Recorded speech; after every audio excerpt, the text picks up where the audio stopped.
in this video, I will talk you about the poem "Dust of Snow" is composed by Robert Frost. तो आइए जानते हैं कि क्या है ये पोएम।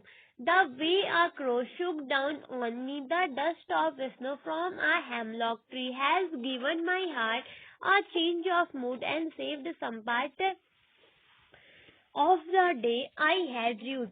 तो देखिए यहाँ पर पोएट क्या कह रहा है, The way a crow, जिस तरह से एक कौवे ने शुक डाउन आर्मी, शुक मीन्स क्या होता है,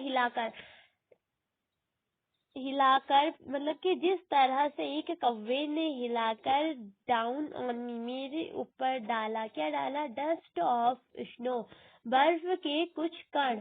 कहाँ से? From a hemlock tree, hemlock पेड़ से। तो सबसे पहले यहाँ पे जो जानने की चीज है तो ये है कि ट्री, यहाँ पे क्या ट्री है, हेमलॉक ट्री। तो हेमलॉक ट्री क्या होता है? हेमलॉक मीन्स एक जहरीला पेड़। देखिए आप देख सकते हैं यहाँ पे भी दिखाया गया है कि मतलब हेमलॉक क्या है। Hemlock is a poisonous plant with small white flowers. क्या है? हेमलॉक एक जहरीला पेड़ है जिसपे क्या है, सफेद छोटे फूल लगते हैं। तो आपको आई होप यहाँ तक का समझ आ गया हो। हैज गिवन माई हार्ट, तो क्या कह रहे हैं कि उसने मतलब क्या है, मतलब कि मेरे जो मतलब कि वो जो पोएट था इस पोएम पे, पहले वो क्या होता है यहाँ पे, पहले वो होता है सैड। पहले पोएट यहाँ पे सैड होता है क्योंकि जब उसके ऊपर जो क्रो होता है वो शुक डाउन करके उस पर डालता है, तो इसके बाद क्या करता है कि होता है कि मतलब कि जो पोएट होता है वो हैप्पी हो जाता है क्योंकि मतलब जब क्रो शुक डाउन करके उसके ऊपर डालता है बर्फ के कुछ कण, तो उसका क्या होता है, मूड चेंज हो जाता है। तो कह रहा है change of mood and saved some part of a day I have you. और क्या कह रहा है पोएट की, मतलब दिन के मतलब कि जो उसने आधा दिन मतलब कि सम पार्ट उसको क्या कर दिया था, वेस्ट कर दिया था सैड होकर के। तो वो कहते कि मैंने उसे फिर क्या कहते हैं कि मैंने उसे फिर आधे दिन को आपने सेव कर लिया।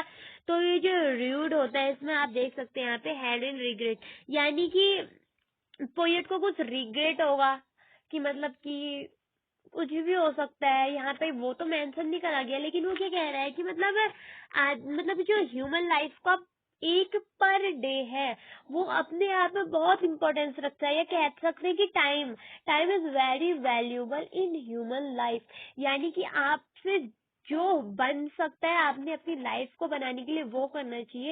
ये नहीं कि आप एक छोटी सी बात के लिए जो आपसे माने कि कुछ गलती हुई है आप उसका रिग्रेट करने में अपनी लाइफ बर्बाद नहीं कर सकते हैं। तो आपको क्या करना है, पोएट की तरह अपनी लाइफ का हर एक डे, हर एक मिनट, हर एक सेकंड सेव करना है। तो इस पोएम का बस यही थीम है कि जब कोई व्यक्ति क्या होता है, दुखी होता है, तो वो अपने डे को क्या करने लगता है, बर्बाद करने लगता है उस चीज के बारे में सोचकर जो बीत चुकी है, या उस गलती को सोचकर जो वो कर चुका है, उस रिग्रेट में अपनी लाइफ को, अपने दिन को बर्बाद कर रहा है। तो यहाँ पे जो क्या है, लाइफ में कुछ ऐसी छोटी छोटी एक्टिविटीज होती है मतलब कि जिन पे आदमी को हैप्पी हो जाना चाहिए और अपना जो गिल्ट है उसे मतलब कि क्या करना है, छोड़ देना चाहिए। और मतलब कि लाइफ में आगे बढ़ के मतलब जो हमारी बची हुई लाइफ है या बचा हुआ दिन है उसे बेहतर बनाने के लिए हमेशा हमें प्रयासरत होना चाहिए।